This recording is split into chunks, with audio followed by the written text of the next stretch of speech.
கம்யூனிட்டிக்குள்ளே இருக்கிற மாதிரி இருக்குது. ஸோ அந்த மாதிரியும் இருக்குது. இன்னொன்று உங்களுக்கு வந்து ஏன்னா அப்ரோச் ரோடு இங்கேருந்து ஏர்போர்ட்டு 15 மினிட்ஸ் டிரைவு தான். ஸோ உங்களுக்கு வந்து சிட்டிக்குள்ளே இருக்க ஃபீலிங் இருக்குது இல்லையா? ஸோ அது உங்களுக்கு ஒரு மெயினான இதுன்னு நினைக்கிறேன். ஆமாம். அதுக்கப்புறம் இன்னும் உங்கள் ப்ராஜெக்டில் இன்னொரு விஷயம் எனக்கு ரொம்ப பிடிச்சிருக்கு. போரிங் சிஸ்டம் 2 சிஸ்டம் நீங்கள் சொல்லுங்கள். ஆமாம் ஆமாம் ஆமாம். அந்த எப்படி சொல்கிறது, ஃப்ளட் சென்னையில் ஃப்ளட்டை பற்றி, ஃப்ளட்டுன்றது ரொம்ப கஷ்டமான, நம்மளுக்கு வந்து அதை கடந்து வரதே ரொம்ப கஷ்டமாக இருக்குது. அப்படின்ற பட்சத்தில் அந்த ப்ராஜெக்டில் 2 விஷயம் போரிங் சிஸ்டம் பார்த்தேன்.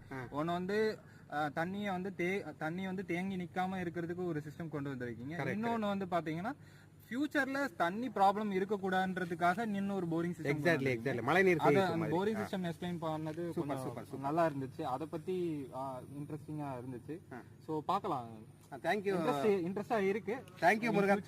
All the very first. நீங்க வந்து மேலும் பல நிலங்கள் வாங்கி நீங்க எல்லாமே சேர்க்கணும்ட்டு